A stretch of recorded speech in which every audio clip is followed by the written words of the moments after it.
The Iraqi desert sun bore down mercilessly, transforming sand into waves of shimmering heat. Operation Desert Storm raged at full intensity. Through the distorted air, an elite squad advanced across rocky terrain in tight formation. Sweat darkened their uniforms, yet their movements remained precise despite the brutal heat. They pursued high-value targets, men whose deaths would preserve countless American lives. Master Chief Robert Hayes leaned forward in his seat, weathered hands clasped on the polished conference table. The room at Naval Amphibious Base Coronado brimmed with fresh recruits, spines rigid, gazes locked on the grizzled warrior before them. At 73, Hayes bore decades of service in his bent shoulders and creased face, yet his eyes remained keen, missing nothing. "They never anticipated it," Hayes said, his gravelly voice commanding attention effortlessly. 8 of our finest operators pinned down by enemy fire from 3 directions. Command ordered emergency extraction, but the nearest helicopters were 20 minutes away. They wouldn't survive. He paused, studying each young face. Some would fail, some would serve admirably, some might perish, all deserved honesty. The enemy controlled the high ground with superior numbers, and our men had already suffered casualties. The mission had failed. Hayes leaned back, a hint of amusement touching his mouth. Then something extraordinary occurred. But what happened next would challenge everything these recruits believed about warfare. Quick pause before we continue. If you're watching this from somewhere in the world right now, let me know in the comments. I read every single one. And if you're enjoying stories like this, make sure to hit subscribe and turn on the notification bell, because tomorrow's episode, it goes even deeper than this. 3 shots, 3 kills. From over 1,600 meters away, enemy snipers dropped one after another. Their positions were excellent, their security tight but insufficient. Silence filled the room, every recruit hanging on his words. None of us realized then, but the person who rescued that entire squad was a woman who didn't officially exist on any roster. The recruits exchanged glances. Hayes noted their reactions without commentary. Some skeptical, some fascinated, precisely as anticipated. The M4A1 sniper rifle she wielded was chambered for 7.62 NATO with a Macmillan fiberglass stock and an Unertl 10x scope. Not ideal for that distance. The shots were executed in 118-degree heat with 15-mile-per-hour crosswinds. Each required calculations for wind drift, bullet drop, and atmospheric refraction. Each shot was flawless. Hayes stood, gesturing for the recruits to follow. "Walk with me. There's something you need to see." The group moved through the sprawling Naval Special Warfare Center complex. Coronado represented sacred ground for the Special Operations community, the birthplace of countless warriors, the proving ground where ordinary individuals discovered their genuine limits and occasionally transcended them. Hayes led them to a large gymnasium, walls lined with training mats and equipment. The air carried the familiar scent of sweat and disinfectant. Sounds of training echoed from adjacent rooms, but this space stood empty. "This facility has witnessed thousands of operators pass through over the decades," Hayes said. "But one particular spot holds special significance." He walked to the center of a blue mat and indicated a small black star, roughly 2 inches across, nearly invisible against the dark blue unless you knew where to look. "See that? We call it the mark. It indicates the exact spot where a lieutenant learned the costliest lesson of his career." Hayes tapped his temple. "A lesson about judging books by their covers. What lesson could possibly be worth marking forever, and what did it cost him?" The recruits gathered around, peering at the inconspicuous mark. "Sir, what happened here?" one asked. Hayes nodded as if expecting the question. "It occurred 5 years ago, right where you're standing." It was a moment that transformed our approach to combat training throughout the entire special warfare community. Some call it the Crawford Incident. Others call it the day reality intervened. I witnessed it. And now I'll tell you exactly what transpired. The morning had begun ordinarily at the Coronado training facility. The gymnasium buzzed with activity as sailors gathered for advanced hand-to-hand combat training. Despite powerful air conditioning units working overtime, the air remained thick with humidity. Blue mats formed a large square in the room's center, surrounded by weight equipment and training dummies. Lieutenant Ethan Crawford stood at the class's front, posture perfect, uniform crisp despite the heat. At 32, Crawford embodied everything the Navy desired in an officer. West Point graduate, decorated combat veteran, and son of a 3-star general. His record in Afghanistan included multiple commendations for bravery under fire. His physical fitness scores consistently topped the charts. Crawford was the quintessential officer, Hayes told the recruits. Tall, built like a linebacker with that square jaw they seemed to distribute at officer candidate school. The men respected him. The brass adored him. He was on a rapid track to command. What few knew was that Crawford carried invisible wounds. During his last deployment to Kandahar, his unit had been ambushed. 3 men died, including his closest friend. Crawford had dragged 2 wounded teammates to safety under heavy fire, earning a Silver Star, but the loss haunted him. "The thing about trauma," Hayes said quietly, "is that it changes you. Sometimes it strengthens you. Sometimes it shatters you. Sometimes it hardens you in ways that resemble strength but aren't." Crawford had developed rigid beliefs about combat effectiveness. He believed physical strength was the ultimate determinant of survival. He viewed any deviation from traditional standards as a threat to operational integrity. In private conversations, he blamed his teammates' deaths on what he termed lowered standards and social engineering in the military. Crawford's beliefs about women in combat were about to collide with reality in the most brutal way possible. He believed women had no place in combat roles, considering them liabilities that would get real operators killed. He wasn't shy about sharing these opinions. The class that day consisted of 30 sailors, including 4 women. Most were young in their 20s, eager to prove themselves. They stood at attention as Crawford paced before them, explaining the day's objectives. "Today, we're covering extraction techniques when you're outmatched by a larger opponent," Crawford announced. "This isn't theoretical. This is life and death. When your primary weapon fails and you're down to hand, these techniques are all that stand between you and a pine box." That's when Petty Officer Madison Frost walked in. She was 5 minutes late, and Crawford noticed immediately. She moved quietly to the formation's back, taking her place without disrupting the class, but Crawford wasn't about to let the infraction pass. "Petty Officer," he called out, voice sharp. "Nice of you to join us. Care to explain why you think your time is more valuable than everyone else's?" Madison stood at attention. "No excuse, sir. I was delayed during weapons inspection." At first glance, there was nothing remarkable about Madison Frost. Average height, athletic but not bulky. Her dark hair pulled back in a regulation bun. Her uniform worn but immaculate. She wasn't particularly beautiful or striking. She was, by all appearances, utterly unremarkable, except for her eyes. "I've been in this business a long time," Hayes told the recruits. "I've seen all kinds of operators, Delta Force, Rangers, SEALs, the real deal, the ones who have been in the worst situations imaginable and emerged from the other side. They all have a certain look in their eyes. It's not something you can fake or manufacture. It's the look of someone who has seen the devil up close and didn't blink." Madison Frost had those eyes, but Crawford was about to make a fatal mistake. Frost had those eyes. Gray as a winter sea, alert but not anxious, absorbing everything while revealing nothing. They were the eyes of someone who had made life or death decisions and lived with the consequences. Hayes, watching from the room's back, noticed other details too.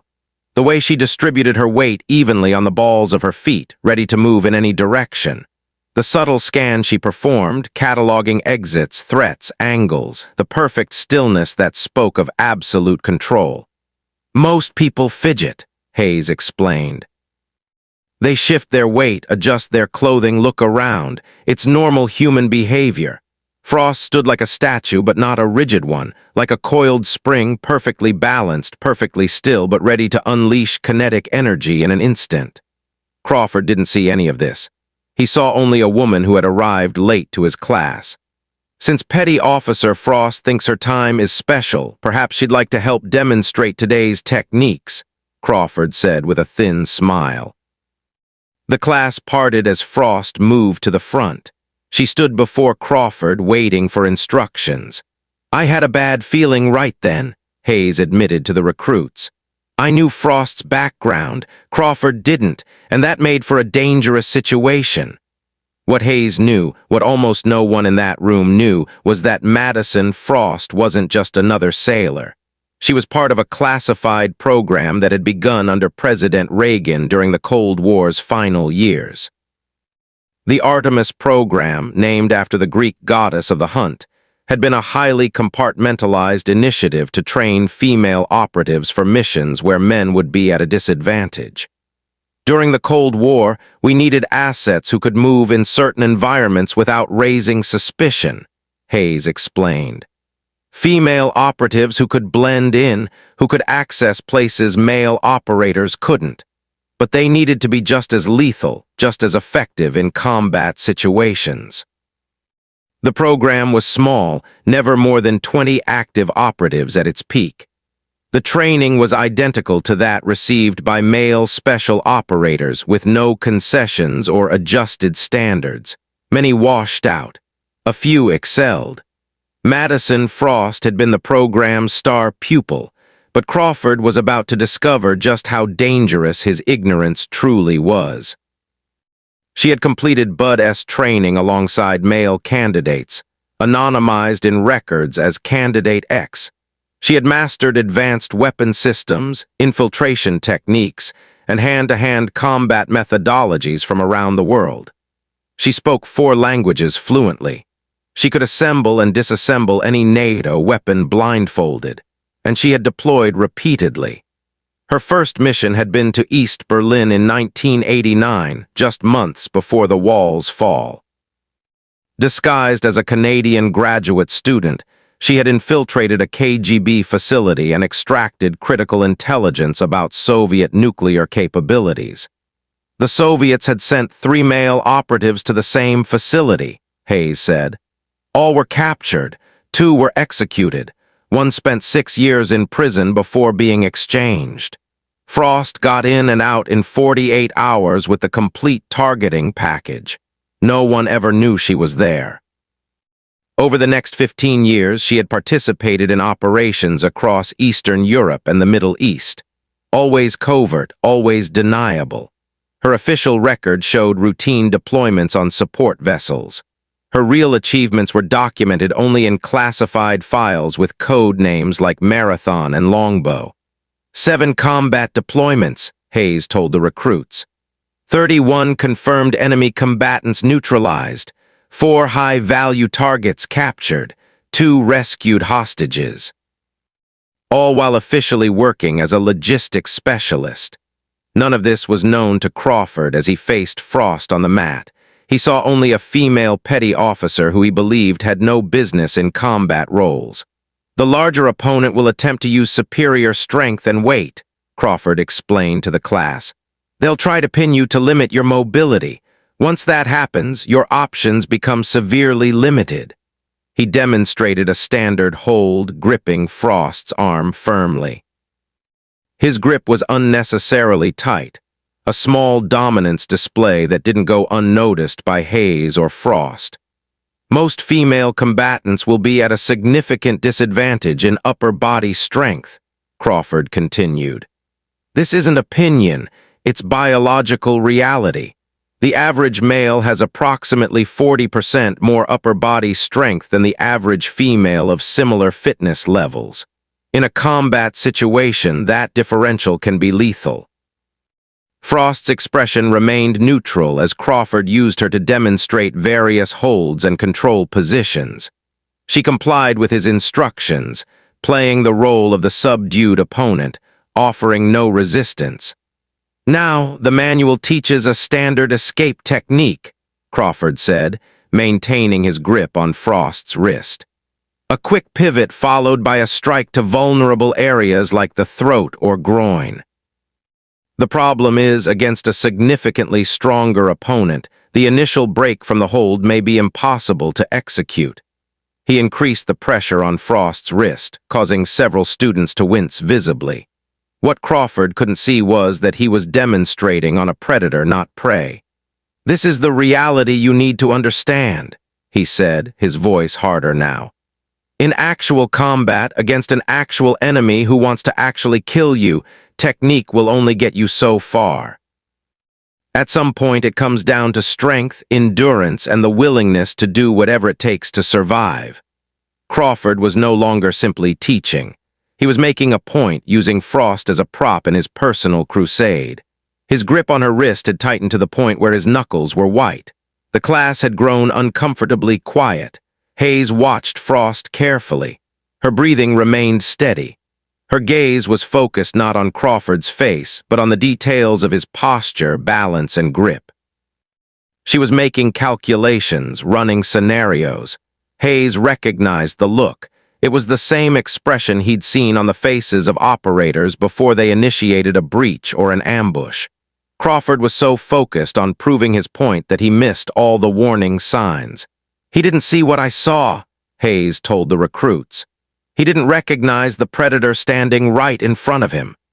Crawford continued his demonstration, becoming more animated as he warmed to his subject.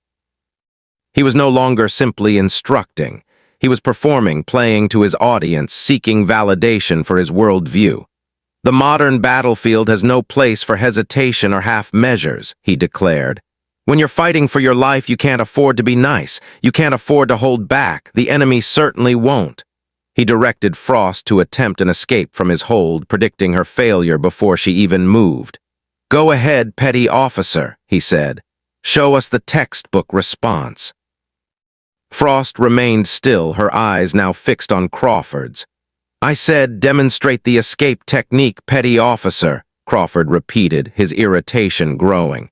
"Sir," Frost said quietly, "the technique you're demonstrating isn't in the current manual. The hold you're using leaves you vulnerable to a Type 3 counter." Crawford's face flushed. "Are you instructing me now, petty officer? Please enlighten the class about these vulnerabilities." Hayes saw Frost make a decision. It happened in an instant, a barely perceptible shift in her posture. Her weight dropped slightly lower, her breathing slowed even further, and her focus narrowed. In the next 7 seconds, everything Crawford believed would be shattered. "Sir, I recommend you release the hold," she said, her voice calm and professional. Crawford laughed, a short, dismissive sound.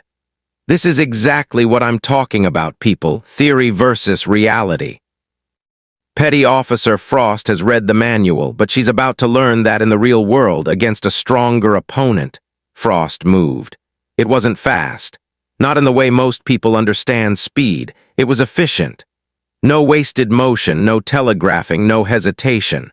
One moment she was standing still, apparently under Crawford's control. The next, she had executed a precise shift of weight and leverage that broke his grip and placed him slightly off balance. Crawford, to his credit, reacted quickly. He attempted to reestablish control, moving to secure a more dominant position. In doing so, he made the fatal error of escalating the encounter. What had been a demonstration became a contest. His competitive instincts, honed through years of combat sports and actual combat, took over. He struck her. Not a demonstration, not a teaching moment, but an actual blow to her jaw. The sound of it cracked through the quiet gym like a gunshot. Time seemed to stop. The class froze in collective shock. Crawford himself appeared surprised by what he had done, his eyes widening slightly as he realized he had crossed a line. Frost didn't flinch, she didn't stagger. She absorbed the impact as if it were nothing more than a gentle tap. And that, Hayes told the hushed recruits, was when Madison Frost ceased being Petty Officer Frost and became Ghost, her call sign in the field. That was when Crawford sealed his fate. What happened next occurred so quickly that witnesses would later disagree about the exact sequence. What happened next occurred so rapidly that many witnesses would later disagree about the exact sequence of events. Frost executed what appeared to be a standard counter move, stepping inside Crawford's guard and disrupting his balance. But what should have been a simple reversal became something else entirely. She moved with the fluid precision of someone who had performed these exact movements thousands of times under the most extreme conditions imaginable. Each motion flowed into the next with mathematical perfection. There was no hesitation, no recalculation, no adjustment, just pure applied violence. Crawford, despite his size advantage and considerable skill, found himself utterly outmatched. He attempted to counter to regain the initiative, but each move he made was anticipated and neutralized before it could develop. It was like watching a chess master play against a novice, always 3 moves ahead, countering strategies before they fully formed. 7 seconds. That's how long it took from the moment Frost began her counterattack to the moment Crawford lay unconscious on the mat. 7 seconds, Hayes repeated. I counted. 7 seconds for one of our most decorated young officers to be completely neutralized by someone he had gravely underestimated. The class stood in stunned silence. Frost stood over Crawford, her breathing still calm, her posture relaxed. She looked up at Hayes, a silent question in her eyes. Hayes stepped forward. "Class dismissed," he announced. "Report to the secondary facility for continuation of training." Petty Officer Martinez escort Lieutenant Crawford to medical when he regains consciousness. Frost with me. As the sailors filed out, their whispered conversations already building the foundation of what would become a legend, Hayes approached Frost. "That could have gone better," he said quietly. Frost's expression remained neutral. "Yes, Master Chief, it could have. He struck you. He did. You could have killed him." Frost met his gaze steadily. "Yes, I chose not to." Hayes nodded, acknowledging both the skill and the restraint. "This is going to complicate things." "I'm aware, Master Chief," Hayes sighed, already anticipating the administrative nightmare that was about to unfold. "Report to Admiral Sullivan's office at 1400. Say nothing to anyone about this incident. I'll handle the preliminary damage control." Frost nodded once sharply, then turned to leave. As she reached the door, Hayes called after her. "Frost!" She paused, looking back. "Nice takedown." The ghost of a smile touched her lips, so brief it might have been imagined. Then she was gone, leaving Hayes alone with the unconscious Crawford and the small section of mat that would soon be marked with a star.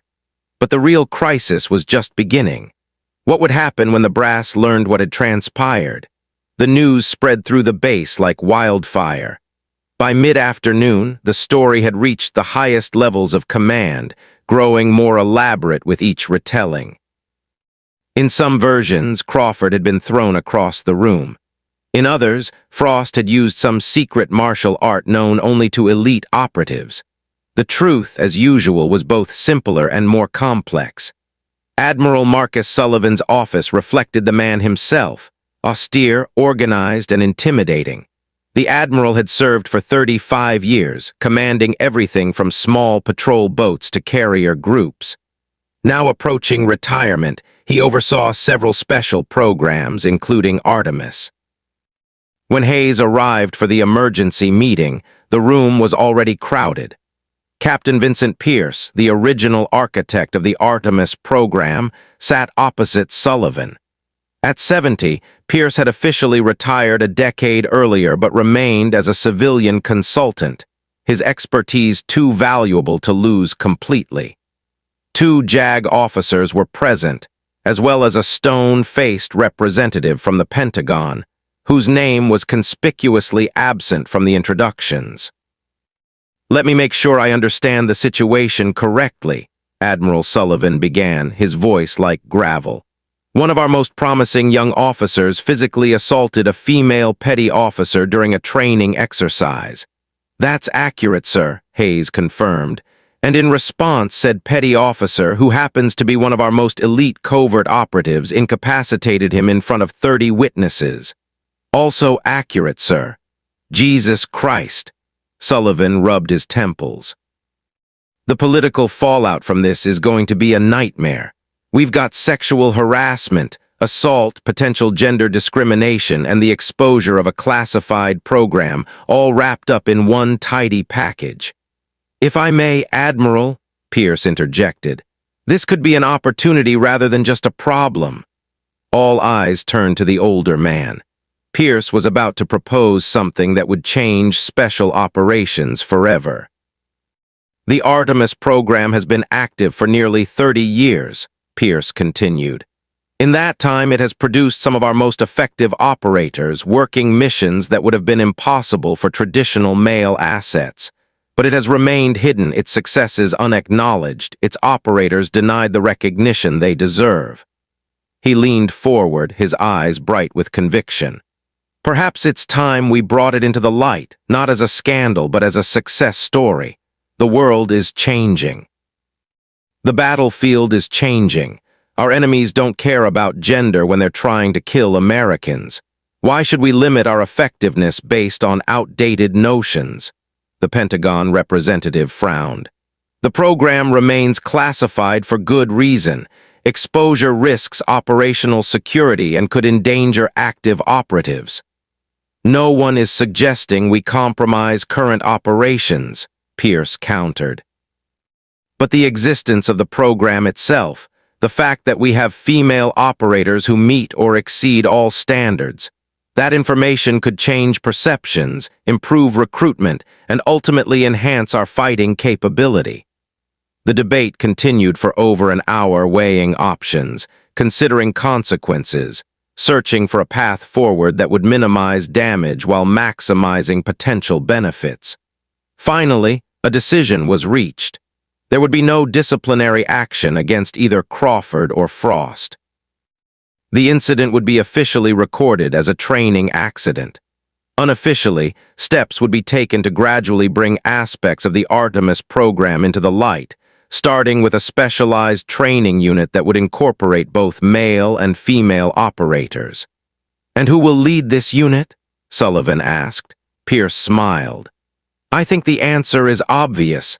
Petty Officer Frost has demonstrated both exceptional skill and remarkable restraint. Lieutenant Crawford, once he recovers, will serve as tactical advisor. Together, they represent both the traditional and the future of our special operations capability. Hayes raised an eyebrow. You want to pair them up after what just happened? Precisely because of what just happened, Pierce replied. Crawford needs to learn that his preconceptions are dangerous. Frost needs to step out of the shadows and learn to lead openly. Both need to recognize that true strength comes in many forms, and the most effective teams leverage diverse capabilities. Sullivan considered this, then nodded slowly. It's unorthodox, but so is the situation. Make it happen, Hayes, but keep it contained. The last thing we need is this blowing up in the press before we're ready. As the meeting dispersed, Pierce pulled Hayes aside. There's something else Crawford needs to know, he said quietly. Something that might help him adjust his perspective. What's that? Pierce's expression was grave. 3 years ago, Crawford led a squad in Somalia pursuing a high-value target. They were nearly ambushed by local militia. The only reason they survived was because an unidentified sniper eliminated the threat from over a mile away. Hayes felt a chill of realization. Frost, Pierce nodded. She was operating in the region, tracking a separate target, spotted the ambush being set up and intervened. Crawford never knew who saved his team that day. He filed it as unknown friendly fire support in his report. Crawford didn't know it yet, but the woman he'd struck had saved his life years ago. He doesn't know she saved his life.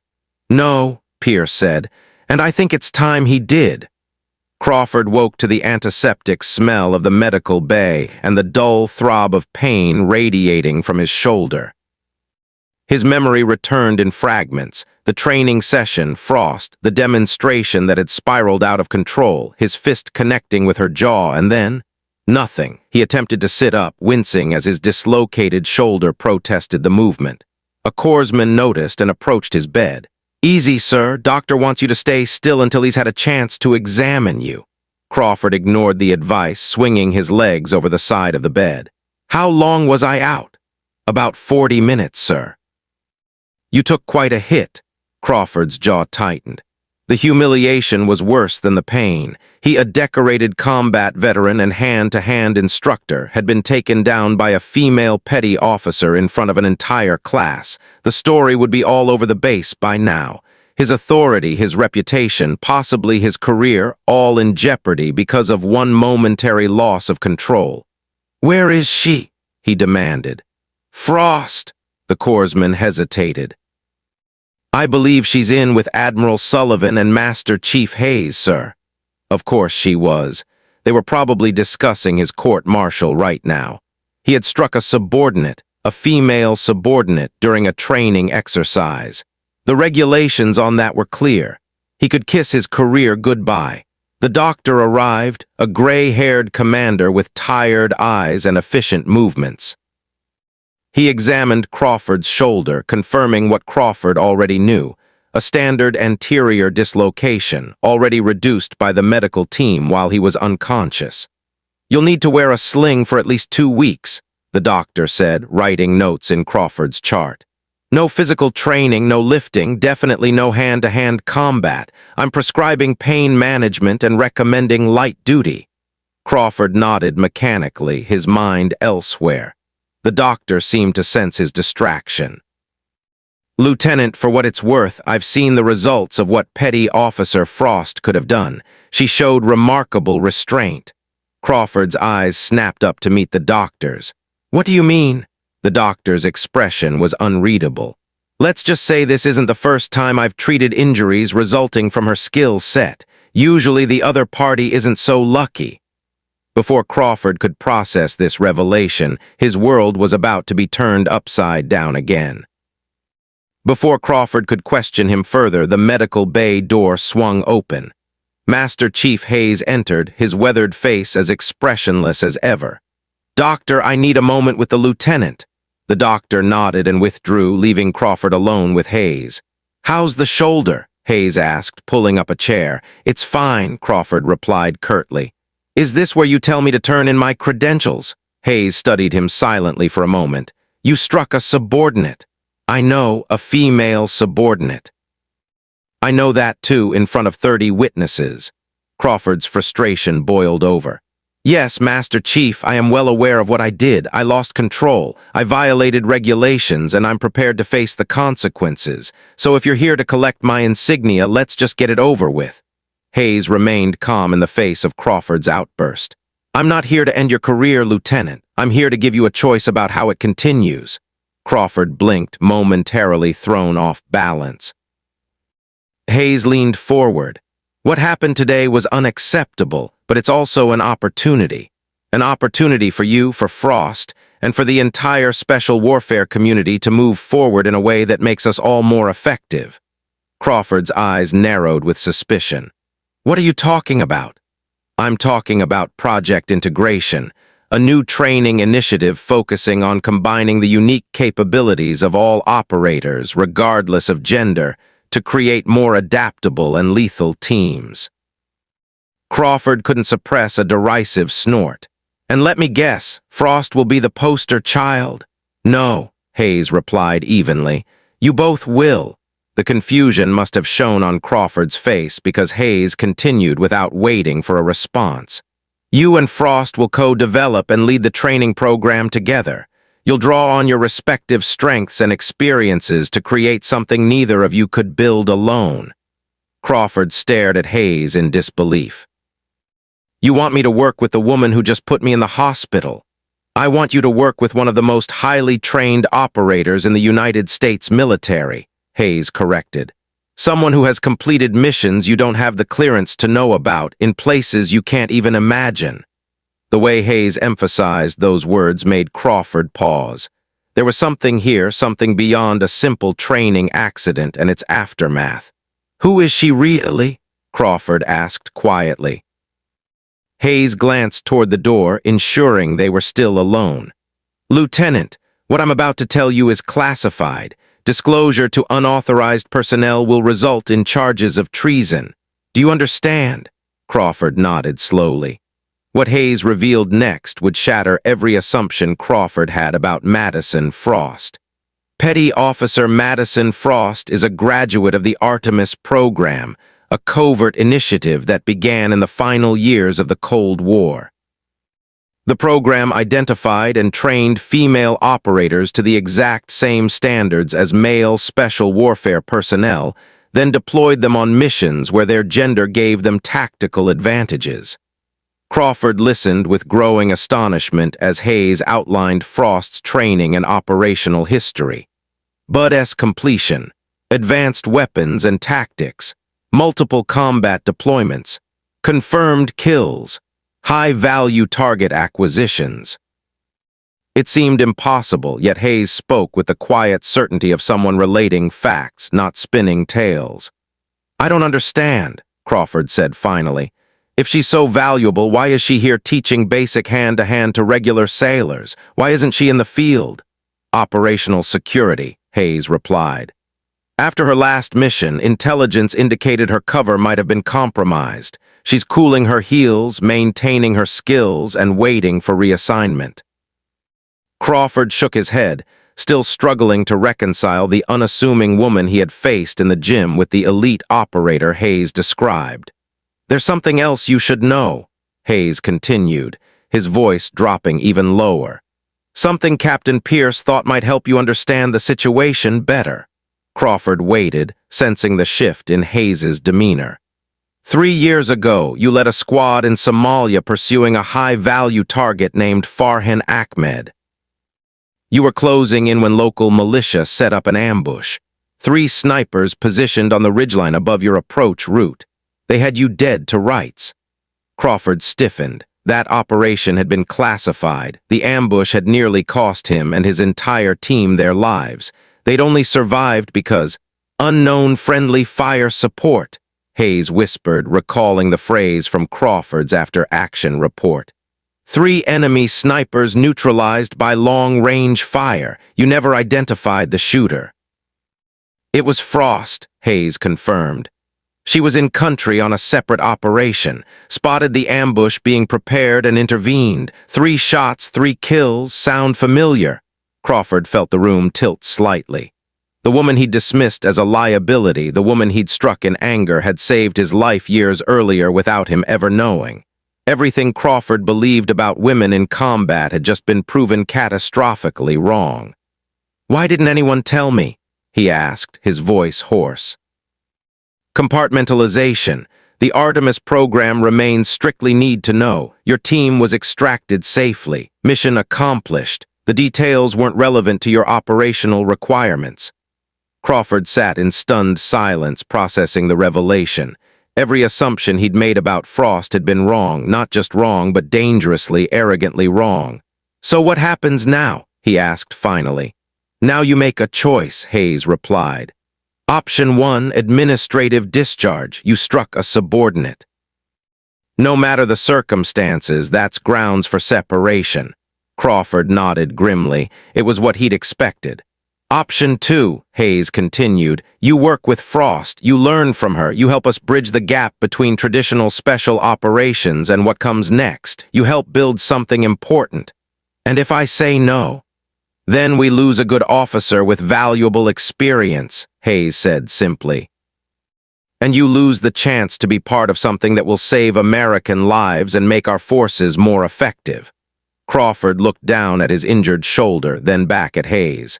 "Does Frost know about this arrangement?" "She does. And she agreed to work with me after what happened." Hayes's mouth quirked in what might have been a smile.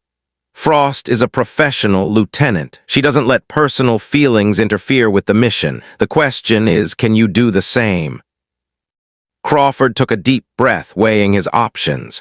Pride demanded he refuse, that he take his discharge with what dignity remained. But duty, the deeper sense of obligation that had driven him since childhood, whispered something else.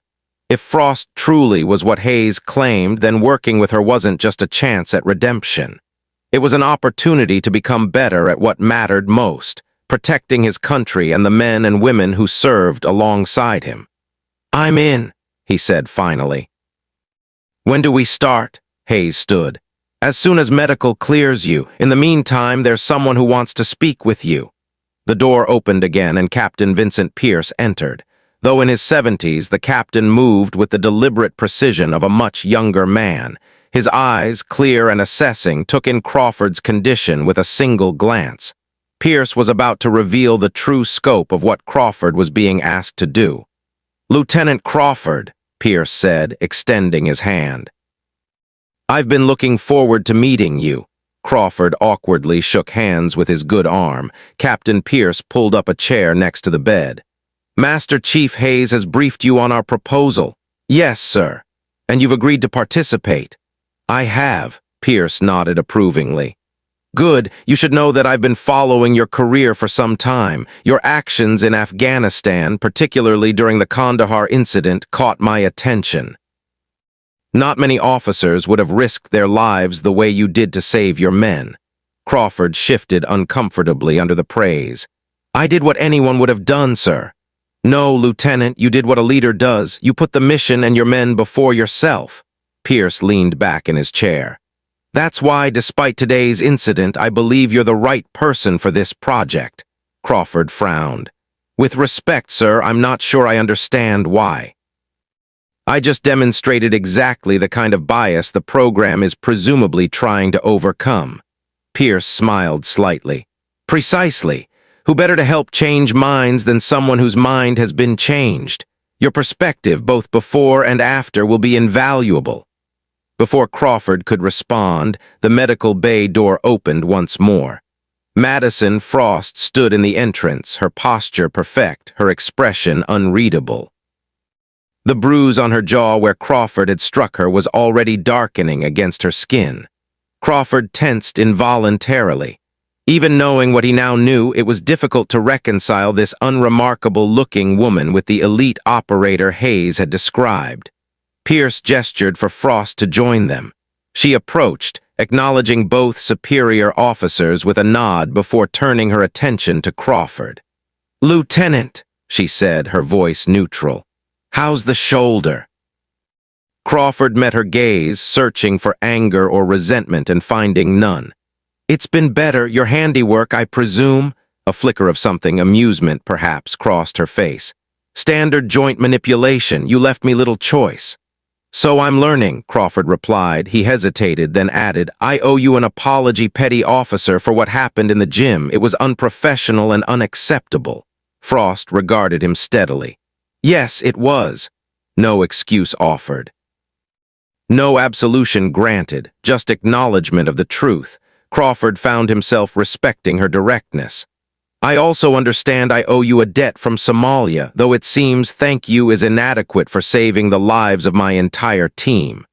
But Frost's response would set the tone for everything that came after. "You don't owe me anything, Lieutenant," Frost replied. "I was doing my job same as you were doing yours. Enemy snipers presented a threat. I neutralized it." Pierce observed their exchange with evident satisfaction. "Well, now that we've established mutual respect, perhaps we should discuss how this partnership will work going forward." Over the next hour, Pierce outlined his vision for project integration. The initial phase would involve Crawford and Frost developing a comprehensive training program that combined traditional special operations tactics with the more adaptive, asymmetrical approaches employed by Artemis operators.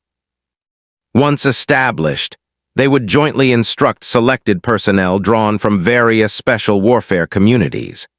The goal, Pierce explained, wasn't simply to integrate female operators into existing frameworks, but to evolve those frameworks to incorporate the full spectrum of capabilities that diverse teams could bring to bear.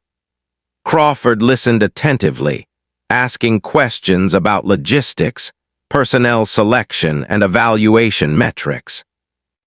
Despite his lingering discomfort, he found himself genuinely engaged with the concept. If Frost and others like her were truly as effective as claimed, then failing to utilize their capabilities wasn't just socially regressive, it was tactically unsound. Frost contributed sparingly to the discussion, offering technical clarifications but otherwise allowing Pierce to lead. Crawford noted that her reticence didn't seem to stem from deference or timidity, but rather from a habit of economy. She spoke only when necessary, and when she did, her input was precise and valuable. As the meeting concluded, Pierce stood.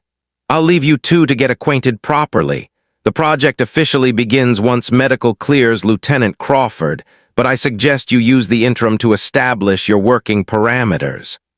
After Pierce departed, an awkward silence fell between Crawford and Frost. Despite everything he'd learned, Crawford still found it difficult to know how to relate to her. Was she a subordinate, a superior operator with a lower rank, a colleague? The ambiguity was uncomfortable. Frost seemed to sense his uncertainty. "Permission to speak freely, Lieutenant?" "Granted. This will only work if we establish some ground rules," she said. "First, what happened in the gym stays in the gym. I won't mention it if you don't." Crawford nodded. "Agreed. Second, I respect your experience and your combat record. You've led men in the field and brought them home alive. That matters, but you need to respect my experience too, even if most of it is redacted from any file you'll ever see." "That's fair," Crawford conceded. "Third, we check our egos at the door. This isn't about you or me. It's about creating something that will save lives and make our operators more effective.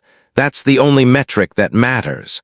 Crawford was about to make a commitment that would define the rest of his career. Crawford studied her for a moment, seeing her in a new light. Despite her unimposing appearance, there was an undeniable intensity to her, a focused purpose that commanded respect. "I can work with those terms," he said finally, "and I'd like to add one of my own." Frost raised an eyebrow, waiting. "Complete honesty," Crawford said. "Even when it's uncomfortable, especially when it's uncomfortable, if this is going to work, we need to be able to speak our minds without worrying about rank or politics." Frost considered this, then nodded. "Agreed." "Honesty it is." She extended her hand, and Crawford took it, sealing their agreement with a firm handshake. As their hands clasped, Crawford was struck by the calluses he felt on her palm. Not the generalized toughness of someone who worked out regularly, but the specific pattern of someone intimately familiar with weapons and tools of war. In that moment, something shifted in Crawford's perception. The abstract concept of a female operator became concrete, embodied in the woman before him. Not as an exception or an anomaly, but simply as a soldier who had walked the same hard paths he had, who had faced the same enemies and made the same hard choices. "I think this might actually work," he said, surprising himself with his sincerity. "We'll see," Frost replied, neither optimistic nor pessimistic, just pragmatic. As she turned to leave, Crawford called after her. "Frost." She paused at the door, looking back. "Somalia, 3 shots at over a mile in desert conditions. That's impressive shooting." A small smile touched the corner of her mouth. "I've made longer shots, Lieutenant." Then she was gone, leaving Crawford to contemplate the implications of her parting words. 3 weeks later, Crawford stood at the edge of the training yard, watching Frost put a group of sailors through a modified close-quarters combat exercise. His shoulder had healed enough to remove the sling, though it still ached in damp weather. In that time, he and Frost had been working intensively on the framework for project integration, spending long hours debating approaches, methodologies, and priorities. The process had been eye-opening. Frost brought perspectives and insights Crawford had never considered. Her approach to combat was fundamentally different from the doctrine he'd been taught, not because she was a woman, but because her operational requirements had been different. While Crawford had been trained for direct action, Frost had specialized in covert infiltration, intelligence gathering, and precision elimination of high-value targets. She fought not to dominate enemies through superior force, but to neutralize them with minimal visibility and maximum deniability. The objective isn't to win the fight, she had explained during one of their planning sessions. It's to complete the mission. Sometimes that means avoiding the fight altogether. Today's exercise demonstrated that philosophy in action. The sailors, working in pairs, were tasked with navigating a complex urban environment to reach an extraction point. The twist was that one partner was blindfolded, forcing the other to guide them using only verbal commands and physical contact. What Crawford was witnessing would challenge decades of traditional military doctrine. In real combat situations, you may be operating with limited visibility, communications blackouts, or injured teammates, Frost explained to the group. Your ability to adapt, to work around these limitations rather than being paralyzed by them, can mean the difference between mission success and failure. Crawford watched as the pairs struggled through the course. Some adapted quickly, developing efficient communication systems that allowed them to move with surprising speed and confidence.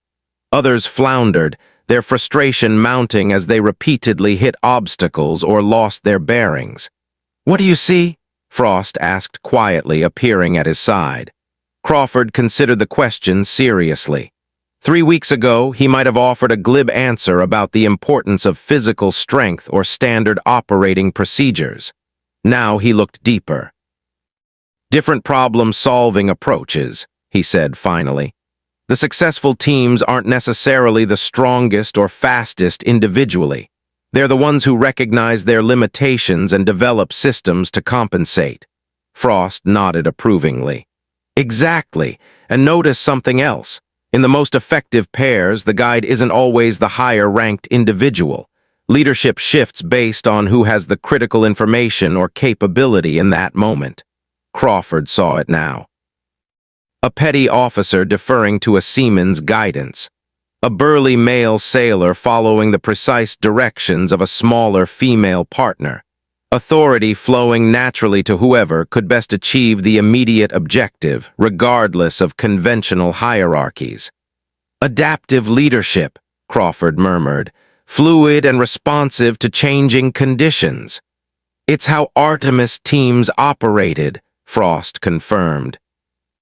When your entire mission depends on moving undetected through hostile territory, traditional command structures can become liabilities. Everyone needs to be capable of leading when circumstances demand it. Crawford nodded thoughtfully. "We should incorporate this into the core curriculum, not just as a tactical exercise, but as a foundational philosophy." As they continued to observe the exercise, Crawford became aware of a subtle shift in the atmosphere. The sailors who had initially viewed Frost with curiosity or skepticism now watched her with growing respect. Her competence, demonstrated daily without fanfare or self-promotion, had earned their attention in a way no amount of rank or authority could have commanded. But it was more than that.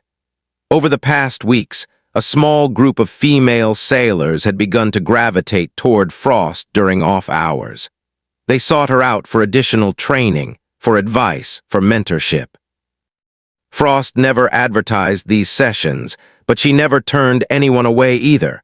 What Crawford was about to witness would complete his transformation. Crawford had stumbled across one such gathering in the auxiliary gym late one evening. Frost was working with 3 young women on advanced disarming techniques. What struck him wasn't just the technical instruction, but the quiet confidence Frost was instilling in her students. She wasn't teaching them to fight like men. She was teaching them to fight effectively, using their own bodies and capabilities to maximum advantage. He had withdrawn without interrupting, but the scene had stayed with him. For the first time, he recognized that his previous attitude hadn't just been unfair to women like Frost. It had potentially deprived his country of valuable assets and capabilities in the field. The exercise concluded, and Frost dismissed the sailors with specific feedback on their performance. As they dispersed, Crawford approached her. "I've been thinking about the night infiltration component," he said without preamble. Your approach makes sense theoretically, but I'm concerned about the practical application with mixed teams. Frost raised an eyebrow. Specific concerns? Equipment standardization, Crawford replied. The gear is designed around male body types. That creates potential failure points in high-stress situations. Frost nodded. I've had the same thought. We'll need to incorporate equipment modification protocols, allow operators to adapt standard issue gear to their individual requirements. Won't that create logistical complications? Some, Frost acknowledged, but less than having operators whose gear fails at critical moments. Crawford considered this, then nodded. Fair point. We should document successful modifications, create a database of tested adaptations. Already started, Frost said. I've been collecting data from Artemis operators for years. Most of us learned the hard way which modifications were necessary. Crawford wasn't surprised. In their weeks working together, he'd come to appreciate Frost's thoroughness and foresight. She anticipated problems before they arose and developed solutions based on practical experience rather than theoretical models. We should present the initial curriculum to Captain Pierce by the end of the week, Crawford said. Are you available to finalize the proposal tomorrow evening? Frost checked her watch. Can't. I'm running a specialized training session for some of the women who have expressed interest in advanced qualifications. Crawford hesitated, then asked, Mind if I observe? Frost studied him for a moment as if assessing his motives. Why? Because I need to understand all aspects of what we're building, Crawford replied honestly. And because I suspect you're doing something important that should be incorporated into the official program. Frost seemed satisfied with his answer. 1900 hours. Auxiliary Gym C, don't interrupt. Just observe. Crawford arrived at the specified time to find the auxiliary gym transformed. Training mats covered the floor and various pieces of equipment, ropes, weights, obstacles, had been arranged to create a complex course. 8 women were present, ranging in rank from seaman to lieutenant junior grade. All were in standard PT gear. All looked intensely focused. Frost stood at the center of the group, her posture relaxed but authoritative. Tonight, we're focusing on asymmetrical response to multiple attackers, she was saying. When you're outweighed and outnumbered, direct confrontation is usually the wrong approach. You need to control the engagement, dictate the terms, and neutralize threats in a specific sequence. Crawford found a spot along the wall where he could observe without being intrusive. What unfolded over the next 2 hours was one of the most impressive training sessions Crawford had ever witnessed. What unfolded over the next 2 hours was one of the most impressive training sessions Crawford had ever witnessed. Frost wasn't simply teaching techniques. She was imparting a comprehensive combat philosophy tailored specifically to operators who would typically be at a size and strength disadvantage against their opponents. The women moved through scenarios of escalating complexity, learning to use leverage, momentum, and precision rather than brute force. They practiced identifying and exploiting vulnerabilities, creating distance when necessary, and closing decisively when advantageous. They learned to use their environment to improvise weapons, to create and exploit chaos in ways that negated their opponent's physical advantages. Most importantly, they gained confidence. Not the false confidence of someone who has never faced real danger, but the earned confidence of individuals who understand both their capabilities and their limitations. As the session concluded, the women gathered around Frost for a final debrief. Crawford couldn't hear what was said, but he could see the impact in their expressions. They walked taller as they left, carrying themselves with a new awareness of their own potential. Frost approached him after they had gone. "Your thoughts, Lieutenant?" Crawford considered his answer carefully. "I think you're building something invaluable here, something that should be formalized and expanded." Frost tilted her head slightly. "Meaning, these women, they're learning more than techniques. They're developing a mindset, an approach to combat that plays to their strengths rather than emphasizing their limitations. Crawford paused, then added, "It's exactly what project integration should be about." Frost studied him for a long moment. "You've changed your perspective." It wasn't a question, but Crawford answered anyway. "Yes, I was wrong before, not just about you, but about the entire concept of women in combat roles. I was blinded by tradition and preconception, and it made me less effective as an officer and as a fighter." Frost nodded, accepting his admission without comment. Then she said, "There's a demonstration for the brass next week. Admiral Sullivan, Captain Pierce, and representatives from SOCOM will be observing our progress." Crawford understood the implicit question. "Are we ready to show them what we've been developing?" "Almost," Frost replied. "But there's one component we haven't fully addressed yet." "Which is?" "Joint operations," she said simply. "You and I have been working in parallel, but we haven't actually demonstrated the integration we're advocating." Crawford was about to face his greatest challenge yet. Crawford recognized the truth in her statement. They had collaborated on the curriculum, shared ideas and methodologies, but they hadn't physically trained together since the incident that had started everything. "What do you suggest?" he asked. Frost gestured to the training area. "We have 6 days before the demonstration. I think it's time you and I showed each other exactly what we're capable of." Crawford felt a surge of both apprehension and anticipation. "You want us to spar?" "I want us to learn from each other," Frost corrected. "No ego, no rank, just two operators exchanging knowledge and skills." Crawford considered the proposal. His shoulder was mostly healed, though not at full strength. More significantly, the prospect of facing Frost again, knowing what he now knew about her capabilities, was intimidating. But it was also necessary if they were truly committed to what they were building. "All right," he said finally. "When do we start?" "Tomorrow, 0500, Frost replied. "And Barrett?" "Yes." A small, challenging smile touched her lips. "Bring your A-game." The next morning, as dawn broke over Coronado, two figures circled each other on the training mats of the deserted auxiliary gym. Crawford and Frost moved with the focused intensity of predators, each studying the other's movements, searching for patterns, weaknesses, openings. What began as tentative exchanges gradually evolved into a complex dialogue of action and reaction, technique and counter-technique. Crawford brought power, experience in conventional combat training. Frost contributed speed, precision, and unconventional approaches. Neither dominated, neither submitted.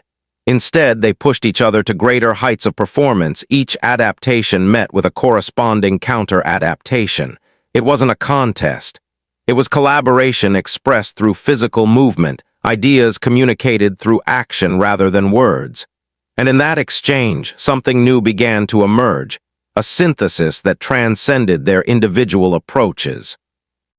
By the time they finally paused, both breathing hard, sweat soaking their PT gear, the sun had fully risen.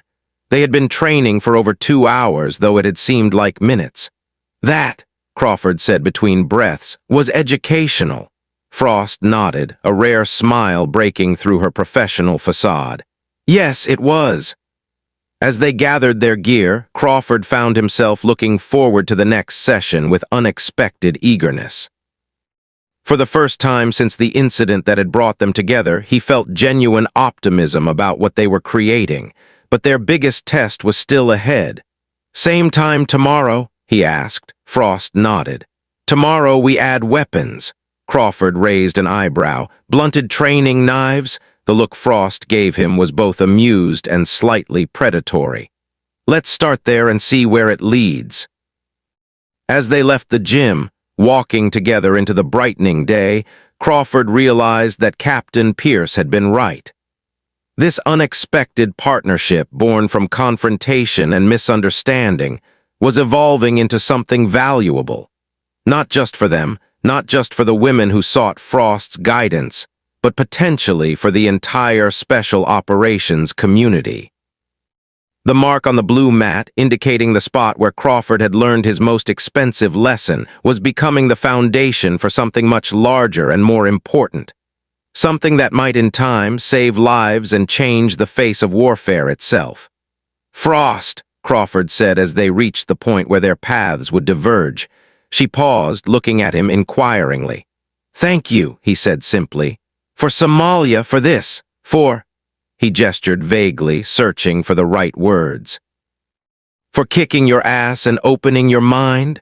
Frost suggested, her expression deadpan. Crawford laughed, surprised by both her humor and its accuracy. "Yes, for exactly that." Frost nodded once, accepting his gratitude without making a fuss. Then she turned and walked away, her movements as economical and purposeful as everything else about her. Crawford watched her go, reflecting on how completely his perspective had changed in just a few short weeks. He had entered this arrangement seeking only to salvage his career. Now he found himself genuinely committed to the vision they were building together. It wouldn't be easy. There would be resistance, skepticism, institutional inertia.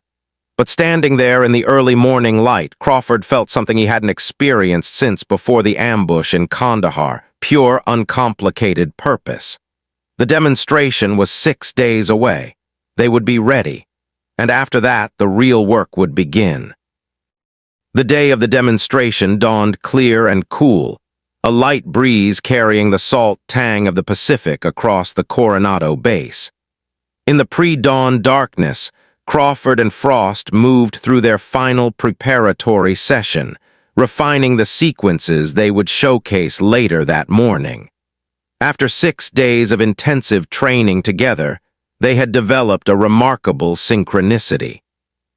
What had begun as a tentative exchange of techniques had evolved into something more profound, a genuine integration of their respective approaches to combat.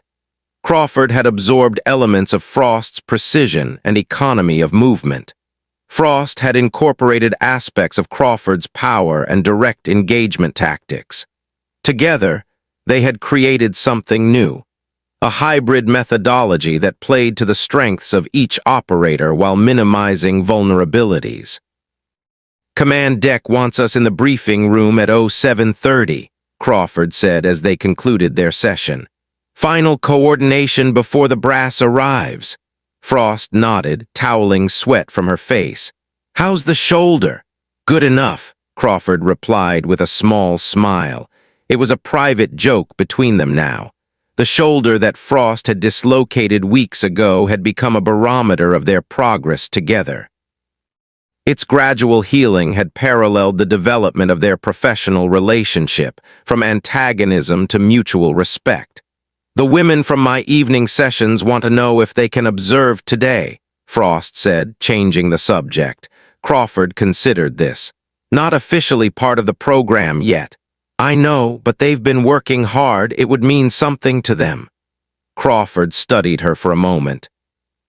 In the weeks they had worked together, he had come to recognize the subtle shifts in Frost's typically impassive expression. The slight tension around her eyes now indicated this request mattered to her.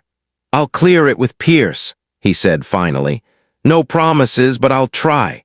The ghost of a smile touched Frost's lips. "Thanks."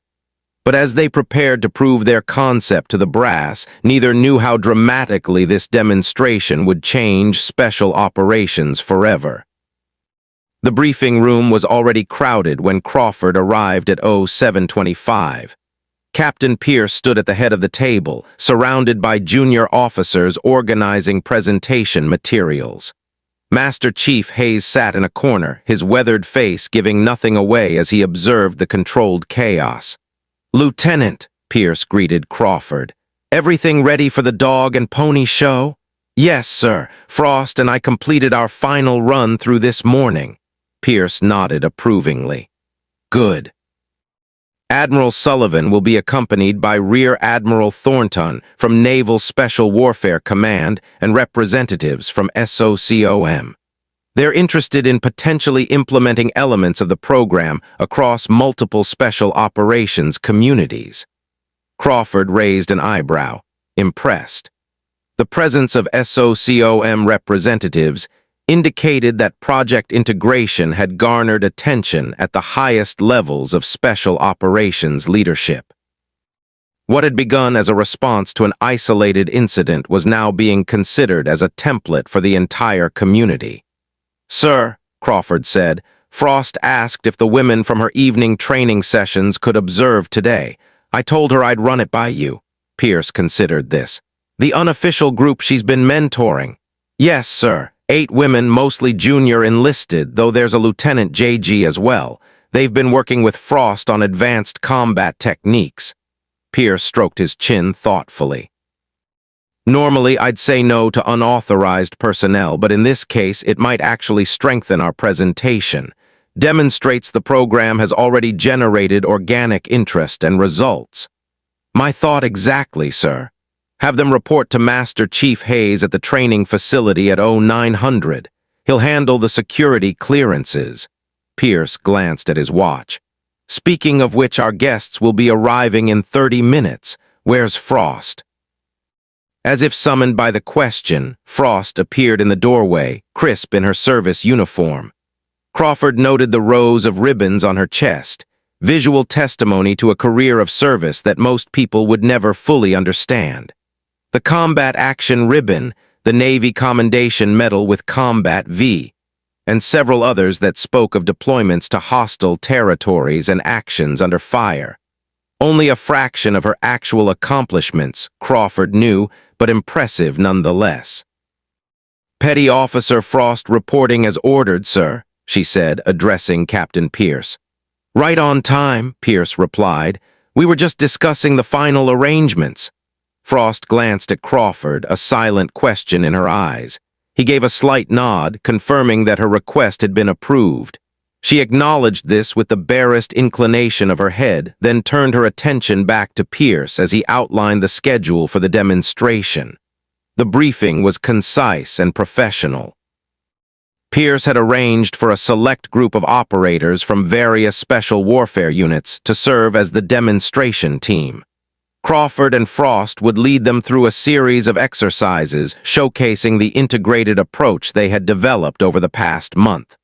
Following this, there would be a presentation of the full curriculum, with emphasis on how it could be scaled and implemented across different commands. "Questions?" Pierce asked as he concluded the briefing. "Sir," Frost spoke up, "will we be discussing the Artemis program itself?" Pierce exchanged a glance with Hayes. "To a limited extent, the Admiral is prepared to acknowledge its existence and general purpose, but operational details remain classified. Focus on the methodologies, not the specific missions or personnel." Frost nodded, satisfied. But what none of them knew was that one skeptical officer in the audience was about to become their greatest challenge. "One more thing," Pierce added, his voice taking on a more serious tone. "This isn't just about showcasing a new training program. This is about changing a culture. The resistance will be real, both in that room today and throughout the community if this moves forward. Be prepared for skepticism, for dismissal, even for outright hostility."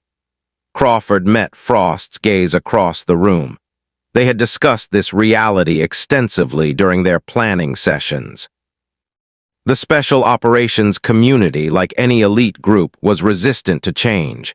Traditions and methodologies that had proven successful in the past were not easily abandoned. Add to that the deeply ingrained gender expectations that permeated military culture, and they were facing an uphill battle. "We're ready, sir," Crawford said with quiet confidence. Pierce studied them both, then nodded once sharply. "I believe you are. Let's go make some history." The demonstration facility had been prepared with meticulous attention to detail. The main floor had been divided into stations, each designed to showcase different aspects of the integrated training approach.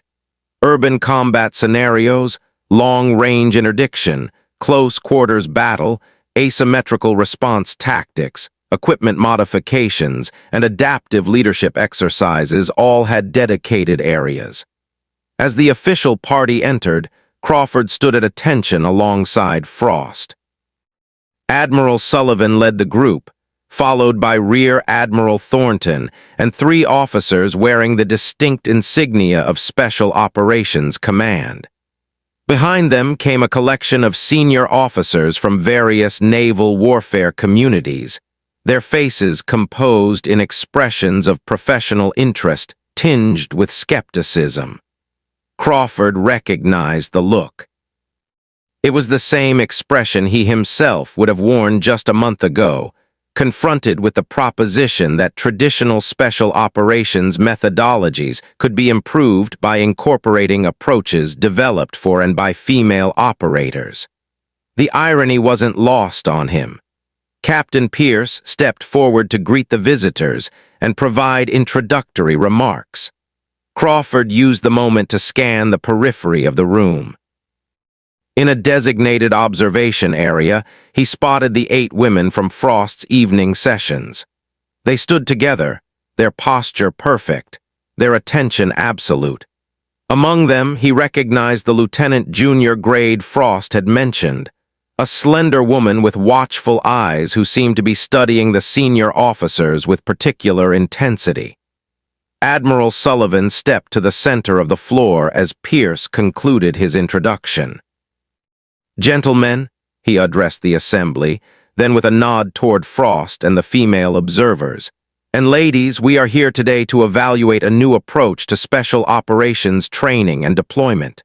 For decades, our community has operated under certain assumptions about optimal force composition and methodology. Today, those assumptions will be challenged." The Admiral's gaze swept the room, making eye contact with each senior officer in turn. "I expect open minds and rigorous assessment. The only relevant metric is operational effectiveness. Personal biases and traditional thinking are to be set aside in favor of objective analysis of results. Is that clear?" A chorus of "Yes, sir," echoed through the space. Sullivan nodded to Crawford and Frost. "Lieutenant Petty Officer, the floor is yours." What happened next would either revolutionize special operations or end both their careers. Crawford stepped forward. "Thank you, Admiral. Over the past month, Petty Officer Frost and I have developed what we call the Integrated Combat Methodology. It combines traditional special operations approaches with techniques developed through the Artemis program." A murmur ran through the assembled officers at the mention of Artemis. As expected, few of them had been briefed on its existence prior to this meeting. "For those unfamiliar," Crawford continued, "the Artemis program was established in the final years of the Cold War to train female operators for missions where their gender provided tactical advantages. These operators received the same training as their male counterparts in BUD-S and other special warfare qualification courses, with no adjusted standards or expectations." He gestured to Frost. "Petty Officer Frost is a graduate of the program, with 7 combat deployments and an operational record that would impress anyone in this room, if you had the clearance to hear it." The murmur grew slightly louder. Crawford could see the skepticism in some faces, the disbelief in others. He pressed on. "What we've learned through working together is that the approaches developed within the Artemis program have applications far beyond their original context. By integrating these methodologies with traditional special operations tactics, we can create more adaptable, more robust, more effective operators, regardless of gender." Frost stepped forward to join him. "We'll demonstrate this through a series of practical exercises, followed by a detailed presentation of the curriculum we've developed." What followed was a precisely choreographed showcase of the techniques and approaches they had refined over the past month. The demonstration team, composed of both male and female operators, moved through scenarios of escalating complexity. In each case, they employed hybrid methodologies that drew from both traditional special operations tactics and the Artemis approach. In the urban combat scenario, They demonstrated how smaller operators could use environmental features and momentum to neutralize larger opponents. In the long-range interdiction station, they showcased adaptations to standard sniper protocols that improved accuracy and reduced detection probability. At each station, Crawford and Frost provided commentary, explaining the underlying principles and their practical applications. Throughout the demonstration, Crawford noted the changing expressions on the faces of the observing officers. Initial skepticism gave way to professional curiosity, then to genuine interest as the effectiveness of the integrated approach became apparent. Not universal conversion, certainly, but enough to suggest that minds were opening to the possibilities. But one commander was about to ask the question that could undermine everything. As they reached the final station, focused on adaptive leadership, Frost took the lead. Traditional command structures are based on rank and experience, she explained. These remain important, but in certain operational contexts, they can become liabilities. The Artemis program developed an adaptive leadership model where authority shifts based on who possesses the critical skills or information for a specific phase of the mission. She directed the demonstration team through an exercise where leadership transitioned seamlessly between members based on changing circumstances. A communications specialist took command during an intelligence-gathering phase, then yielded to a demolitions expert when an obstacle needed clearing, who in turn deferred to a medical officer when a team member was injured. This approach requires ego subordination and mutual trust, Frost continued. Every team member must be willing to lead when appropriate and follow when necessary. The result is greater operational flexibility and resilience in rapidly changing environments. As the demonstration concluded, Crawford stepped forward to deliver the final summary. What we've shown today represents just a fraction of the full curriculum we've developed.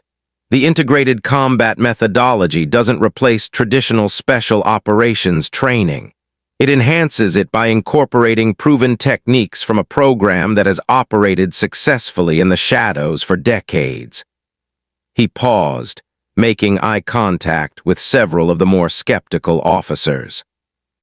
I understand the resistance some of you may feel. A month ago, I would have been the loudest voice opposing this approach. I believed that women had no place in combat operations, that their presence would endanger missions and get real operators killed. The room had gone completely silent. I was wrong, Crawford said simply. My perspective was based on assumption and bias, not on operational reality. Working with Petty Officer Frost and learning about the Artemis program has fundamentally changed my understanding of what makes an effective operator. It isn't size or gender. It's skill, adaptability, and the willingness to subordinate ego to mission. He gestured to the demonstration team. These operators, male and female, have spent just 3 weeks training under the integrated methodology. In that time, they've achieved performance improvements that would take months under traditional approaches. Imagine what could be accomplished if we implemented this system across the entire special operations community. Admiral Sullivan stepped forward as Crawford concluded. Thank you, Lieutenant Petty Officer, most illuminating. He turned to the assembled officers. Questions? The next 30 seconds would determine the future of project integration. A commander from Naval Special Warfare raised his hand. Sir, with respect, we're looking at a very small sample size here. How can we be certain these results would scale across larger units? Crawford deferred to Frost, who had anticipated this question. Commander, the methodology has been tested extensively, albeit secretly, through the Artemis program. Over 3 decades, we've deployed operators trained in these techniques to some of the most hostile environments imaginable. The success rate speaks for itself. Can you provide specific metrics? The commander pressed. Many remain classified, Frost acknowledged. But I can tell you that Artemis operators have maintained a mission success rate of 94% across all deployments. The comparable figure for traditional special operations teams during the same period is 87%. The commander looked surprised and thoughtful. Another officer spoke up. The physical reality is that women, on average, have less upper body strength than men. How do you account for this in operations requiring brute force? Crawford took this one. By ensuring that teams are composed to include complementary capabilities. Not every operator needs to excel at every task. The key is to build teams where collective capabilities cover all operational requirements. This isn't just about gender. It's about recognizing that different body types and attributes can be advantages in different contexts. The questions continued for nearly an hour, ranging from logistical concerns about equipment modifications to cultural issues around team cohesion. Crawford and Frost fielded each one with data-driven responses, showcasing the depth of thought they had put into every aspect of the program. As the session wound down, Admiral Sullivan addressed the group once more. I want to thank Lieutenant Crawford and Petty Officer Frost for their work on this initiative. What we've seen today merits serious consideration. I'm directing a 6-month pilot program to further evaluate the integrated combat methodology across selected units. Rear Admiral Thornton will oversee implementation, with Crawford and Frost serving as program directors. He turned to Crawford and Frost. Congratulations! You've earned the opportunity to prove your concept on a larger scale. They had won the battle, but the war for acceptance was just beginning. The assembly began to disperse, officers gathering in small groups to discuss what they had witnessed. Crawford felt a surge of satisfaction. Not universal acceptance, not yet, but a foot in the door. A chance to demonstrate on a larger stage what he and Frost had come to believe. That integration wasn't just a social policy, but a tactical advantage. Captain Pierce approached them, his expression pleased but contained. Well done, both of you. You made a compelling case. Thank you, sir, Crawford replied. 6 months isn't much time. It's enough, Pierce assured him. If the results are as strong as I expect, we'll see this methodology adopted across special operations within 2 years. Frost, typically reserved, allowed herself a small smile. Sir, permission to speak with the women from my evening sessions. They've been waiting patiently. Pierce nodded. Granted, I imagine they're quite proud of their mentor today. As Frost moved away to speak with her protagonist, Crawford found himself approached by the SOCOM representatives. Impressive presentation, Lieutenant, said one, a colonel with the weathered look of someone who had spent decades in the field. Particularly given your own journey on this issue. Thank you, sir, Crawford replied. It's been educational. The colonel studied him thoughtfully. You know, the hardest thing for men like us isn't learning new tactics or mastering new weapon systems. It's admitting we might have been wrong about something fundamental. That takes a different kind of courage. Crawford nodded, acknowledging the truth of the statement. We'll be watching the pilot program with great interest, the colonel continued. If it proves as effective as you suggest, it could change the face of special operations across all branches. After the colonel moved on, Crawford found himself alone for a moment, watching as Frost spoke with her group of female sailors. Their faces showed admiration and excitement, women who suddenly saw possibilities they hadn't dared imagine before. It struck Crawford that this, perhaps even more than the tactical advantages, was the true value of what they were building.